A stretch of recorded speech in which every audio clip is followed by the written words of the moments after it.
Do you feel that women have attained equality in Singapore today?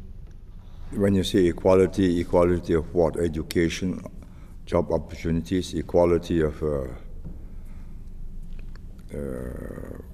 arduous work? No, I mean, there are certain physical functions of the woman as different from a man. I mean, these are realities. In the West, they're trying to override these differences, and I think to their disadvantage. I mean, we recognize their different roles. Women become mothers. Women have responsibility to bring up the children. Men will have to share part of that responsibility, but they're not women. They haven't born the child. So how about single mothers? We did receive some comments that single mothers felt left out by some government policies, say for CPF or HDB flats. So could there be more done to help? I am no longer in charge. I can only express a personal view. I believe the way society will develop with the internet and travel abroad, we're going to have more single mothers. No, I believe not. I'm not more liberal or conservative. I believe in facing facts, facing trends, and this is a trend.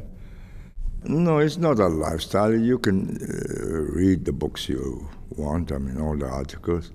You know that there's a genetic difference. So it's not a matter of choice. But they're born that way, and that's that. I mean, so if two men or two women are that way, just leave them alone. Whether they should be given rights of adoption is another matter, because who's going to look after the child? Those are complications that arise once you recognize that you can actually legally marry, then you say, I want to adopt. But as far as I'm concerned, I believe Vivian Balakrishnan says it's not decisively proven. Well, I believe there's enough evidence that some people are that way, just leave them be. That's life. They are born with that genetic code. That's that. Dick Cheney didn't like gays, but his daughter was born like that, so he says, I still love her, full stop. It's happened to his family, so on principle he's against it, but it's his daughter, so you throw the daughter out. That's life. I mean, none of my children are gay, but if they were, well, that's that. One of the questions we got addressed the issue of political apathy, and the person who asked this question claimed that it was partly the result of how political activism doesn't have a place in our university campuses. I mean, do you think this is Let's go back to the history of it. Political activism meant the communists, right? And they were in charge of all the Chinese schools and Nanyang University. So we had to dampen the influence. We are now in a different stage. If we had difficult social,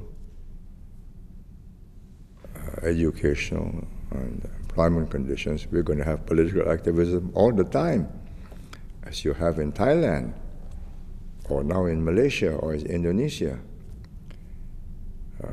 The activism comes not from being, discussing politics in your teenage years and at university. What is it you're interested in? You're interested in getting knowledge and getting yourself useful. You have to have a certain amount of experience in life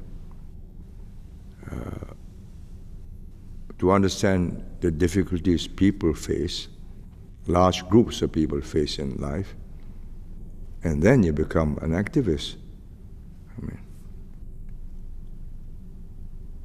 I was not an activist in Raffles College or in Cambridge. I just listened, I watched, I learned. But when I came back and wanted to go into politics, I worked with the unions, and I decided we have to do something about this. They're underpaid, no future, their children. So I formed my ideas, discussed it with my friends.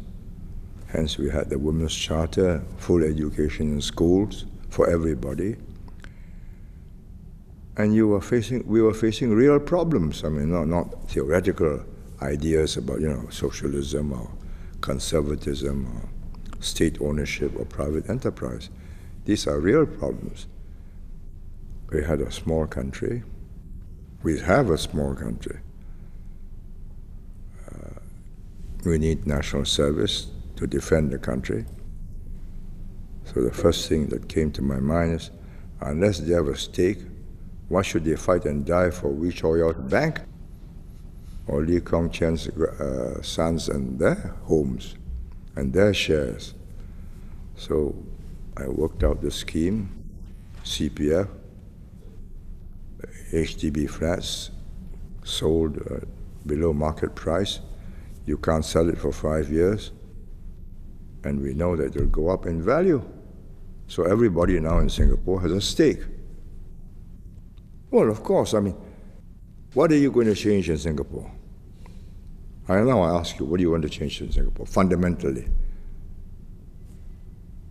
what they want is more growth, better homes, cars, more travel, better schools, better nurseries, better kindergartens. That's it. There are fringe items. No, not the intensity of feeling for the country. You have now more to lose, therefore you've got to fight to keep what you have. But you cannot, there is nothing you can do which will fundamentally lift us up to another plane. What can do that? Talent. Writers, thinkers, musicians, researchers, talented professionals who will attract more talent, and you become a lively city. That's not, it cannot be done overnight, but we're heading in that direction. And those who said this dull, sanitized society, absolutely nothing, they're wrong.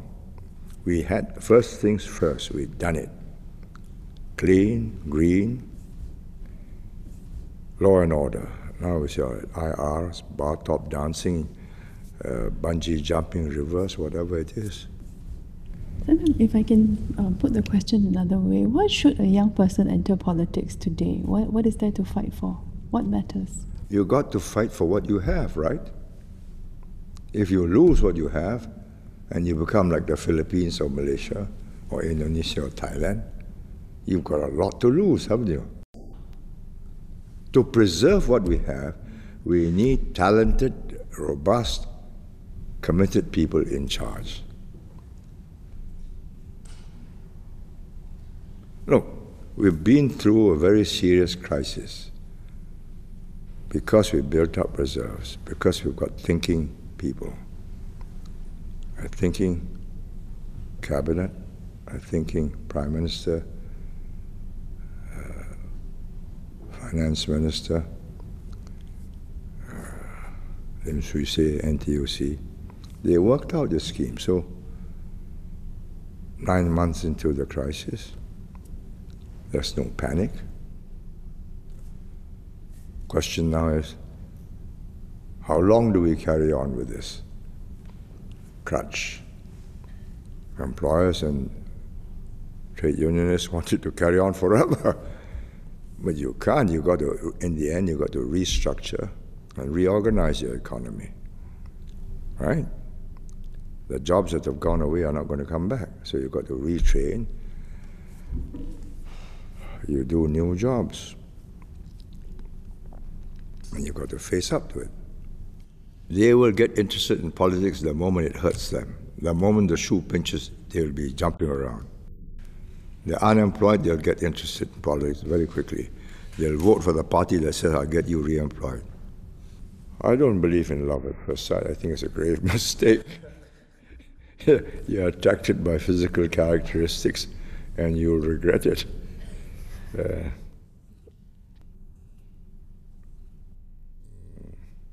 I married a woman whom I knew for a long time.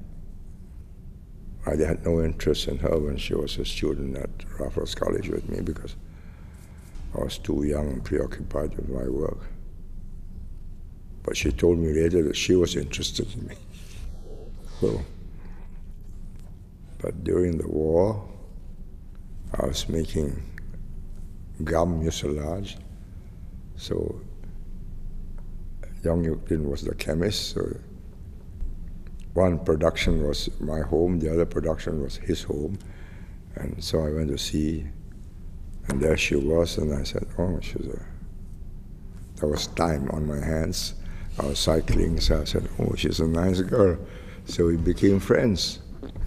And it gradually developed, and I carefully considered the problem. And I think I made the right choice.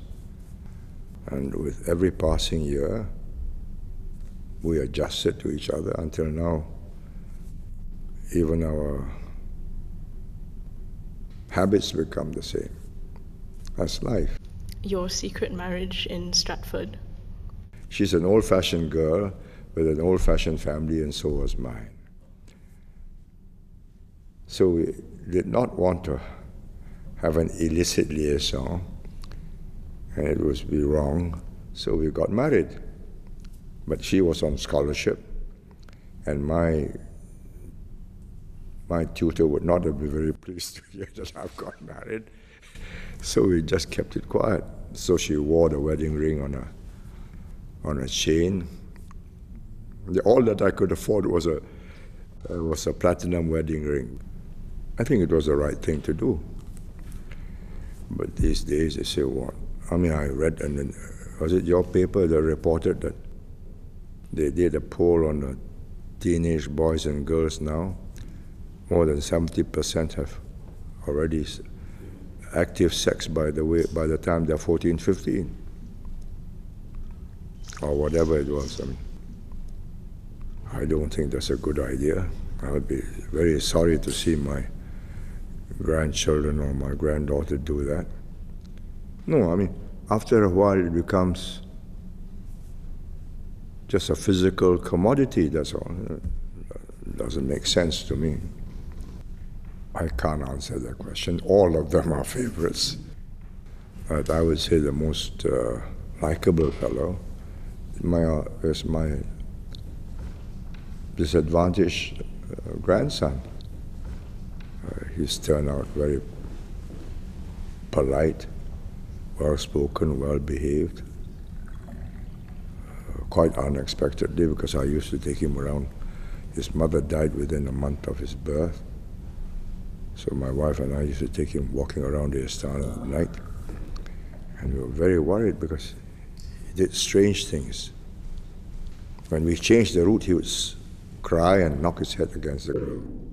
So I said, something's wrong with this boy. And my daughter said, he's autistic. People with autism do not like to change habits, food or whatever it is. He's much improved now. And over the years, she watched him develop. So now, he's got mild autism called Asperger's. Fortunate for him and for the mother and father. But he's a nice lad, speaks very politely. You have mentioned before that you had dyslexia. Yeah. So I didn't know that. Yeah, but how did you find out later? Well, that my you had daughter dyslexia? brought a dyslexia specialist. He was in Singapore for some conference, and she knew she had dyslexia, but in a stronger form than mine.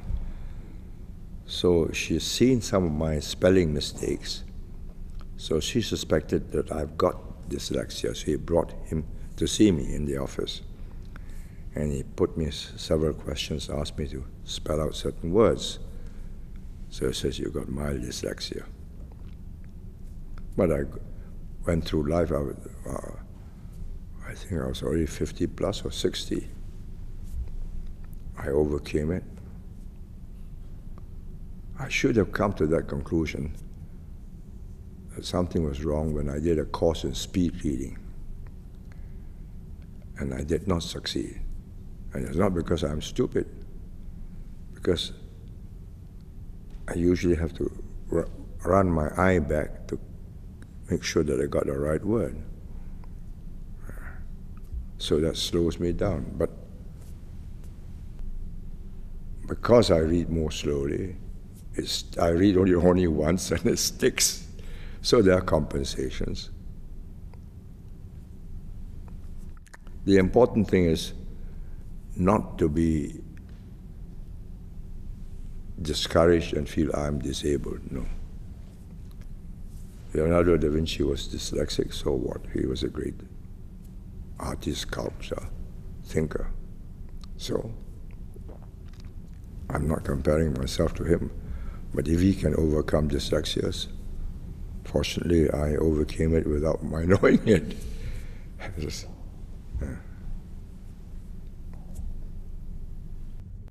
I don't know.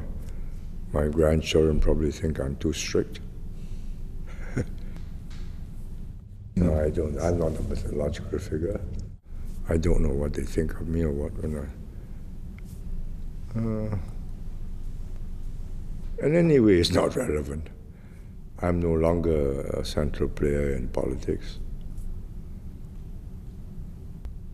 No, I'm not. First of all, I do not classify myself as a statesman.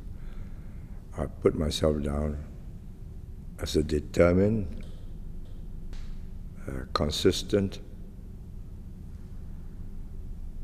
persistent trier. I set out to do something, I keep on chasing it until it succeeds. That's all. That's how I perceive myself. Not as a statesman, it's utter rubbish. Anybody who thinks he's a statesman needs to see a psychiatrist. Utter rubbish. Utter rubbish. Look, I'm a pragmatic, practical fellow. I do not believe in horoscopes. I do not believe in feng shui.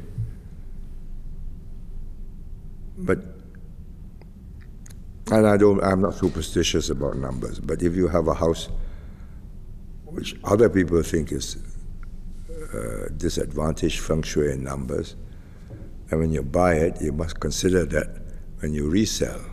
So again, it's a practical consideration, not that I'm interested in it, but if I buy that, I must get a low price, because when I sell it, I will get a low price. Do you believe I go for feng shui and horoscopes? People spin these yarns and let them die. It doesn't bother me. There's another parlor game question. I did what I thought was right, given the circumstances, given my knowledge at the time, given the pressures on me at the time. That's finished, done. I move forward. You keep on harking back, you're just wasting time. Do I regret going to Malaysia? No. It was the right thing to do. Did it fail? Yes. Do I regret pressing for Malaysia and making it fail? No. If I did not, we'd be stuck. And today the same issue is there. So it's part of a process of just growing up. If you're not feared, when you say something, people they won't take notice. But they know that when I say something, I mean it. And if you you're going to cross swords with me, then you must be willing to get stabbed. That's that. If I think this is going to be, it's necessary to do, and you set out to thwart me, then we fight. So to avoid a fight, I make quite sure that you understand that I will fight. Simple as that. I am not interested in being loved. What's the profit in it? Are you fearful? If you are fearful, why do you ask me these questions? Is anything going to happen to you? Utter rubbish. We may not personally be fearful, but we did encounter quite a few young people who were. I cannot explain that. And I'm not interested whether they are fearful or not fearful. I think it's better that they are fearful and will take me seriously, that they think I'm somebody they can brush off. That's all. And if you're the Prime Minister and you're brushed off, you're in trouble. One impression that we got serving young people was that they're starting to see you as a kind of celebrity. So do you worry? No, what they think of me does not worry me. I'm no longer in active politics. I don't have to collect votes. I don't have to be popular. All I do is to make the right decisions, use my network around the world to improve our chances. That's all. These things do not concern me. It's irrelevant to me what they think of me. What they think of me after I'm dead and gone in one generation will be determined by researchers who will do PhDs on me, right? So there'll be lots of revisionism as people revise Stalin, Brezhnev, and one day, now Yeltsin, and now later on Putin. I mean, I lived long enough to know that you may be idealized in life and reviled after you're dead. What are the things important to me in my life? My family and my country. My family, my wife looks after. She brought up the children, but Singapore is an ever-going concern. Singapore is my concern till the end of my life. That's that. Well, at the beginning, it was when it happened. In May last year, it was traumatic because she had her first stroke in October 2003. So we dashed her to hospital, then they found a new bleed in a different position, this time more difficult position where it affects the movements. But there was still hope of some physiotherapy and maybe quality of life. Not so good as before, but she would recover. Then while she was undergoing therapy, within the first 2 weeks, she had 2 more strokes, one after another. So the doctor said, no use, physiotherapy cannot do anything because it was traumatic. So he brought her home, and then I had to shift into my study room, which is next to my bedroom, because she had to have nurses round the clock.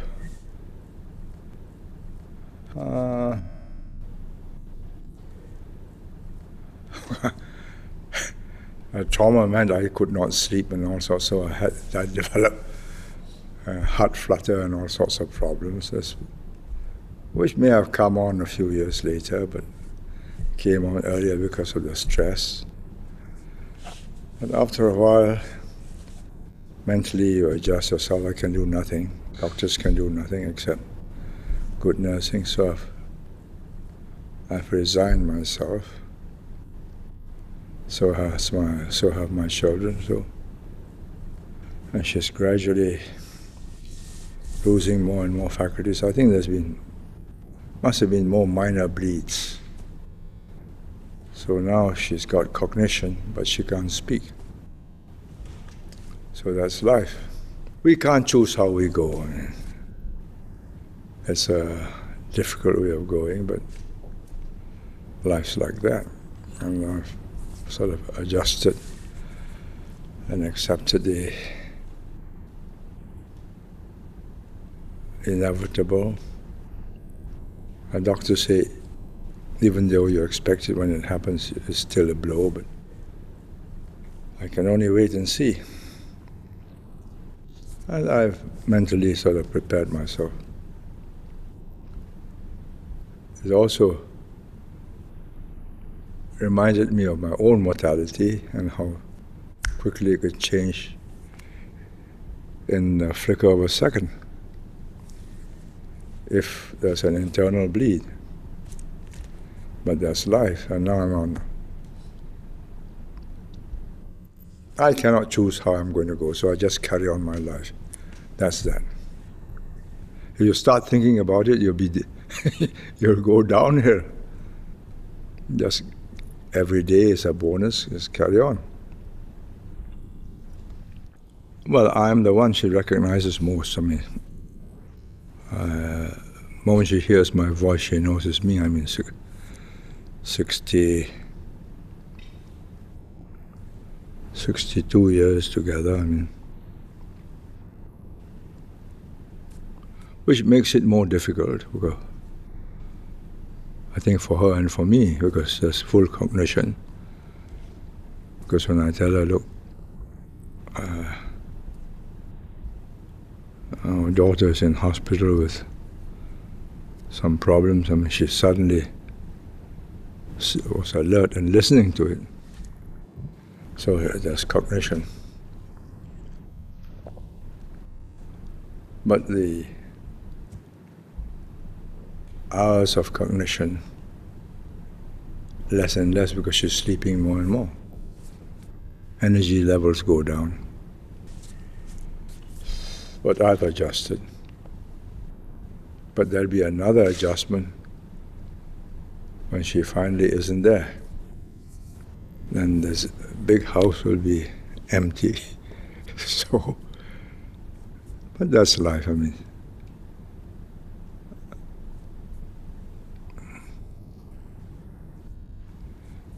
I carry on, that's that. Unfortunately, I'm able to concentrate on my other work, so life goes on. I travel, I do all the things I can. If you don't carry on with life, you just degrade, that's all. If you think you're going to sit down and read novels and play golf, you're kidding yourself, you just go down. Every day is a challenge, and every day is a problem to be solved. I would say my wife. No. I do that every night. I tell her what I've been doing for the day. Then I read her the news of the day from the Straits Times, IHT, Wall Street Journal. Then I read her the poems that she likes. She's flagged them. So I knew which poems she preferred, so I read them to her. That's all. My greatest joy was when my wife won the Queen's Scholarship and I managed to get her into Cambridge that same immediately after that. But that means she didn't have to wait for me for 3 years or 3 or 4 years. In the end, I stayed for 4 years, but had she not got a scholarship, I would have gone back in 3 years and finished the bar examination simultaneously. Because she said, after 3 years, we become strangers to each other. I said, no, we won't. But, I mean, she took a risk, I took a risk. We might have drifted apart, but she got the scholarship. I got her a place. And we got married that December quietly. And we came back and remarried again in 1950. I don't think that's an offense. To marry a woman twice, same woman. I think when my son's wife died, his whole framework collapsed. It's like a pole struck off. He's got a baby. Baby was born 2 weeks or something, 2 or 3 weeks before she died in October 82. No wife, little baby, one Filipino maid. So mother-in-law and mother pitched in. The mother-in-law was good enough to stay with him, with the husband, in his apartment in Cane Hill. My wife and I my wife used to go there and help out, and I would take them out for walks around the Istana.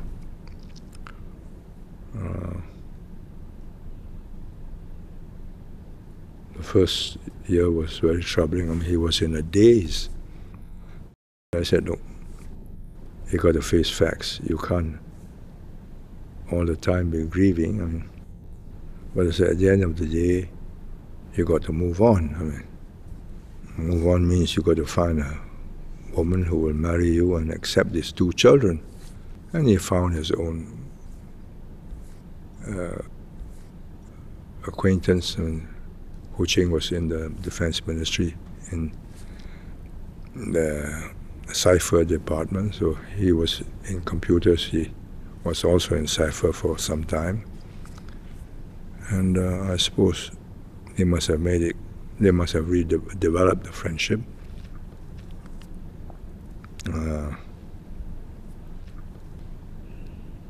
But I said, you better make sure that she accepts your 2 children, otherwise it's a real misery.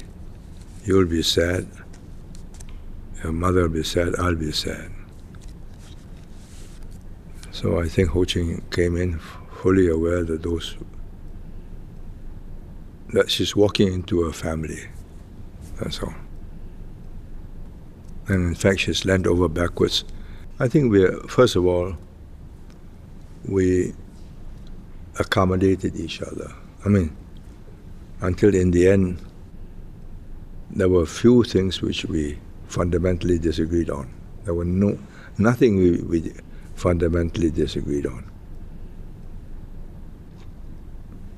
And she knew my quirks, I knew her quirks. Well, that's all right. She wants, she's a voracious reader. She'd read Horace, she'd read Aeneid, she'd read Gibbons, then she'd read books on fishes, on food by Cambridge, forgotten his name, but the books are there at home. I'm not interested in that, but I mean she is, so let her read it. And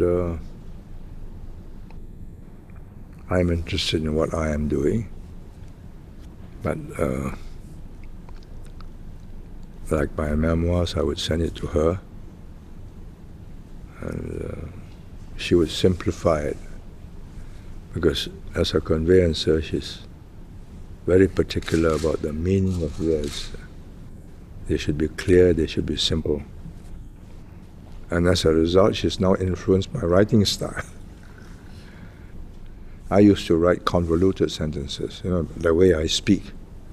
She says, no, speaking is all right because you can repeat yourself. You can pick up where you left off, but writing, you write a sentence and you move on. So you make it clear and crisp. So, okay, I learned to write that way, which I think was an improvement. So if you look at my writings before my memoirs, the style is more with loops.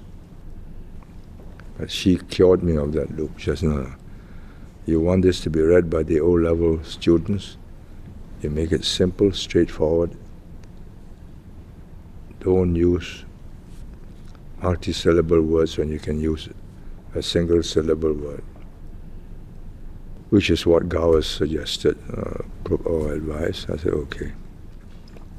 So she changed my style. I mean, it's accommodation. I thought it was a good advice. And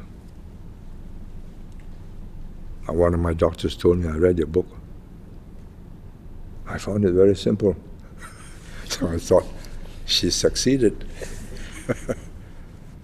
That's all right. I mean, we adjust to each other. I left all domestic chores to her. She runs the household, she runs the maids, and I'll have to learn how to cope. And my daughter's not interested in these things. She's interested in a BlackBerry and writing the next article or getting something done.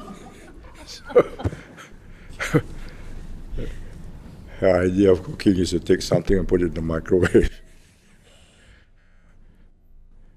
Whereas my wife is a good cook. And although she doesn't, towards the end she wasn't cooking, she'd give instructions to the maid and says, you follow this recipe and you do this and do that, do that. And she'll know when something comes up. She's got very highly sensitive taste buds and very sensitive nostrils. She can tell straight away, oh, you put too much, I don't know what you call langquas. Galangal. Huh? Galangal. Galangal, whatever. You put too much of this and so on. Reduce it. I would not know what was wrong, but I know it didn't taste very good. But she would know what was wrong. That's that. I'll miss all that, but never mind, life goes on. So my sister helps and trains the cook. And she's a good cook too. So life means adjustment, that's all. And we make do after a while.